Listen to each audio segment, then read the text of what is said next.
Hey everyone, it's Neve here from Better Workday. If you're anything like me, you'll have some weeks where you feel that you have done loads and others where you wonder if you did anything at all.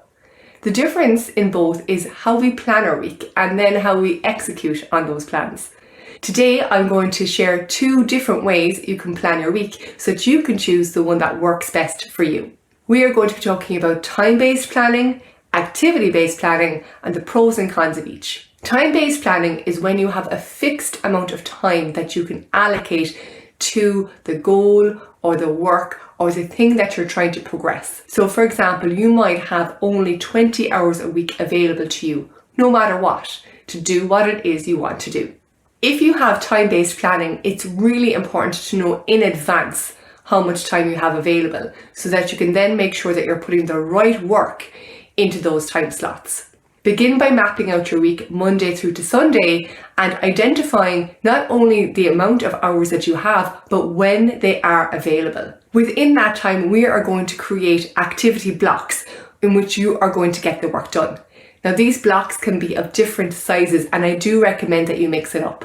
You can have some short blocks of 30 minutes and longer blocks of up to 90 minutes. This is a great way of seeing where you can fit the time in during the week around your other commitments. When you are clear on how much time you have available and where the blocks are placed in the week, the next thing to do is to start filling those time slots or filling those blocks. The shorter blocks, 25 minutes to 30 minutes, are really useful for batch tasks. These could be things like catching up on your email, doing your admin, or perhaps brainstorming a new idea. It's also a really good length of time for you to try to progress something that you've been procrastinating on. Just give yourself 25 to 30 minutes and see how far you get. Then we have the bigger blocks of time, up to 90 minutes. And in those, you will want to be completing specific activities, starting them and finishing them in the same block if at all possible. If that seems unrealistic to you, then I recommend that you break your work down into a series of steps so that you can then allocate them into the blocks. Instead of having a few big tasks that you might not even get fully complete in the week, you will have a larger number of achievable tasks.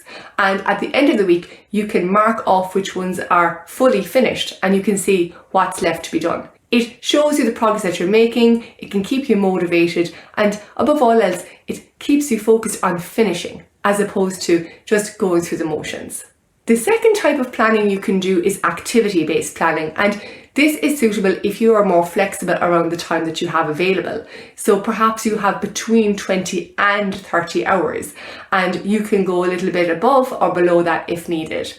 When you are planning by activity, it is key to make sure that you are not filling time for the sake of time. Decide in advance what the scope of your work is going to be for the week. What is it going to include, but also what's it not going to include? What work are you committed to finishing this week? What activities are you going to start? What things are going to be parked until next week? When you do this, you are being picky about how you spend your time, and that's a good thing because there's a difference between being busy and being productive.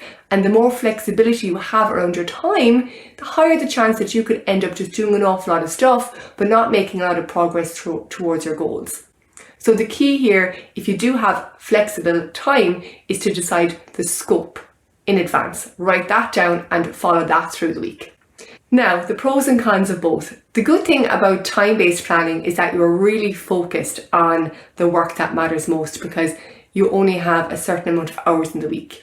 The downside to that is that if you've any interruptions or distractions or something unexpected happens, you're not going to make as much progress as you'd like. The good thing about activity-based planning is you do have more flexibility for the unexpected. So you can continue working perhaps in the afternoon or the next day, even though you hadn't originally intended to.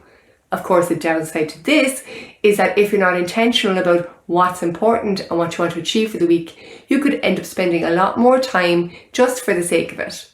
The good thing about both types of planning is that it makes you think in advance about what work you're going to do and when you're going to do it. It helps you filter the must-do activities from all the I could do activities. I recommend trying both and seeing which one works best for you. Which one helps you make the progress? Which one gives you a feeling of job well done at the end of the week? And which one works best for your work and your personal life at this stage? Until next time, stay well and have a better workday.